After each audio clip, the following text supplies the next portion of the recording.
സാക്രോസാന്തും കൺചീലിയും ദൈവാരാധനയെക്കുറിച്ചുള്ള പ്രമാണരേഖ.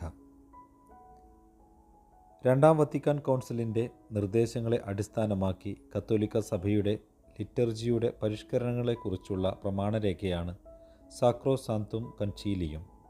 1963 December 4 Paul ആറാമൻ പാപ്പ അംഗീകരിച്ച ഈ രേഖ ആരാധനയെക്കുറിച്ചും ഏറ്റവും അടിസ്ഥാന ദൗത്യങ്ങളെക്കുറിച്ചും പരാമർശിക്കുന്നു.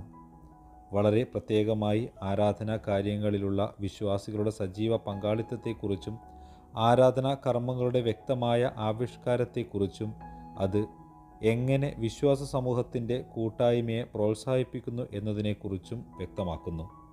ലിറ്റർജി, വിശുദ്ധ കർമ്മങ്ങളുടെ പ്രാധാന്യം. The liturgy is the summit towards which the activity of the Church is directed. At the same time, it is the fount from which all her power flows. ആരാധന അഥവാ വിശുദ്ധ കർമ്മങ്ങൾ സഭയുടെ ഏറ്റവും അടിസ്ഥാന തലമാണ്. വിശ്വാസികളുടെ ആത്മീയ വളർച്ചയ്ക്ക് ഇത് അനിവാര്യമാണ്. കാരണം ഇതിൽ ദൈവത്തോടുള്ള ആരാധനയും അതുവഴിയായി മനുഷ്യൻ്റെ രക്ഷയും സാധ്യമാകുന്നു.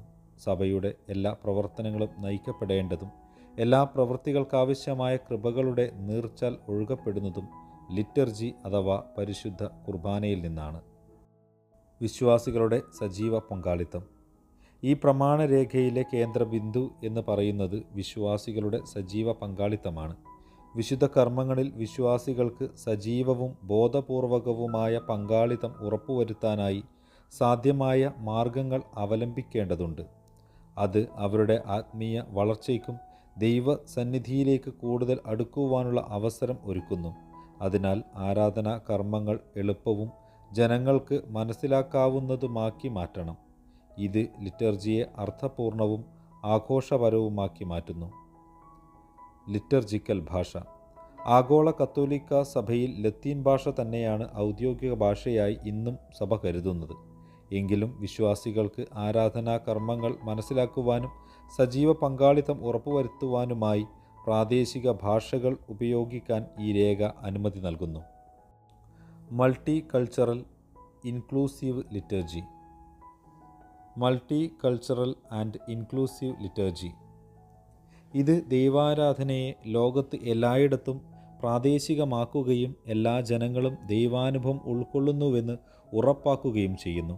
അതിനായി ഓരോ രാജ്യത്തിനും സംസ്കാരത്തിനും ഭാഷയിലും സാധിക്കുന്ന രീതിയിൽ ആരാധനാ കർമ്മങ്ങളെ നവീകരിക്കാൻ നിർദ്ദേശിക്കുന്നു.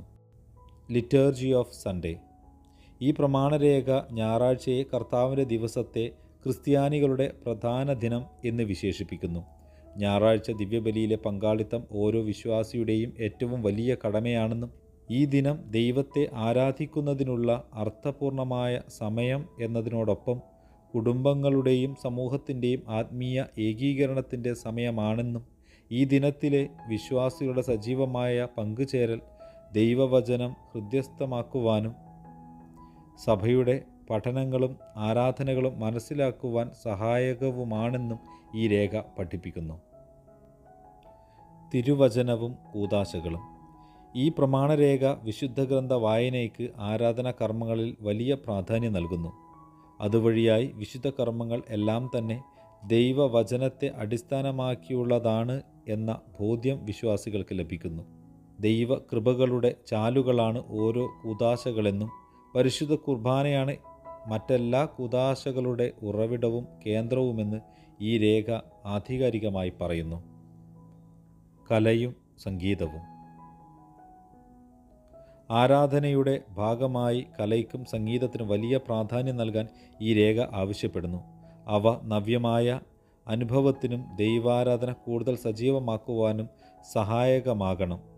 ദൈവജനത്തിൻ്റെ സമ്പൂർണ്ണ ഭാഗഭാഗിത്വം ഉറപ്പാക്കുന്ന രീതിയിൽ ഇതിനെ പ്രയോജനപ്പെടുത്തേണ്ടതാണെന്ന് രേഖ ഉറപ്പിച്ച് പറയുന്നു. ലിറ്റർജിയുടെ മഹത്വത്തെ ഉയർത്തുന്ന വാക്കുകളും സംഗീതവുമാണ് ഗാനാലാപനങ്ങളുടെ അന്തസത്തയെന്നും ഒപ്പം എല്ലാ കലകളുമെന്ന് പ്രമാണരേഖ എടുത്തു പറയുന്നു. സഭയുടെ പാരമ്പര്യം. സഭയുടെ സമ്പന്നമായ പാരമ്പര്യം സംരക്ഷിച്ചുകൊണ്ടും അതിൻ്റെ പ്രസക്തി വിശ്വാസികൾക്ക് അനുഭവവേദ്യമാക്കിക്കൊണ്ടും മാത്രമേ പ്രാദേശികമായ മാറ്റങ്ങൾ ഉൾക്കൊള്ളുവാൻ പാടുള്ളൂ എന്ന് രേഖ ശക്തമായി നിർദ്ദേശിക്കുന്നു. എല്ലാ മാറ്റങ്ങളിലും കൂലങ്കഷമായ വിലയിരുത്തലുകൾ നടത്തിയിട്ട് മാത്രമേ ഉൾക്കൊള്ളിക്കാവൂ എന്ന് ഈ പ്രമാണരേഖ എടുത്തു പറയുന്നു. Liturgy of the hours. ഓരോ ദിവസങ്ങളിലും സമയങ്ങളിലും സഭ മക്കളെ നിരന്തരം പ്രാർത്ഥനയിൽ ഒരുമിപ്പിക്കുകയും വിശുദ്ധീകരിക്കുകയും ചെയ്യുന്ന പ്രാധാന്യത്തെയാണ് ഈ രേഖ എടുത്തു പറയുന്നത്. മുൻകാലങ്ങളിൽ സന്യാസികൾ, പുരോഹിതർ, മറ്റ് ആത്മീയ സമൂഹങ്ങൾ എന്നിവർക്ക് പരിമിതമായിരുന്നു ഈ പ്രാർത്ഥനകൾ. ഈ പ്രമാണരേഖ വഴിയായി സാധാരണ വിശ്വാസികൾക്കും ഇത് സംലഭ്യമായി. ഈ രേഖ എല്ലാവരോടുമായി ചില കാര്യങ്ങൾ പ്രത്യേകം ഓർമ്മപ്പെടുത്തുന്നു. 1. ദൈവീക കൃപയാൽ സമയത്തെ പവിത്രമാക്കുക. 2. ക്രിസ്തുരഹസ്യങ്ങൾ, വിശുദ്ധരുടെ ഓർമ്മകൾ, തിരുവചനങ്ങൾ എന്നിവ അനുസ്മരിച്ച് ആരാധന നടത്തുക. 3. എല്ലാവരും ക്രിസ്തുവിൽ ചേർന്നിരിക്കേണ്ടവരാണ് എന്ന ബോധം വളർത്തുക. Morning prayer, mid morning prayer, mid day prayer, afternoon prayer, evening prayer, night prayer, office of the reading.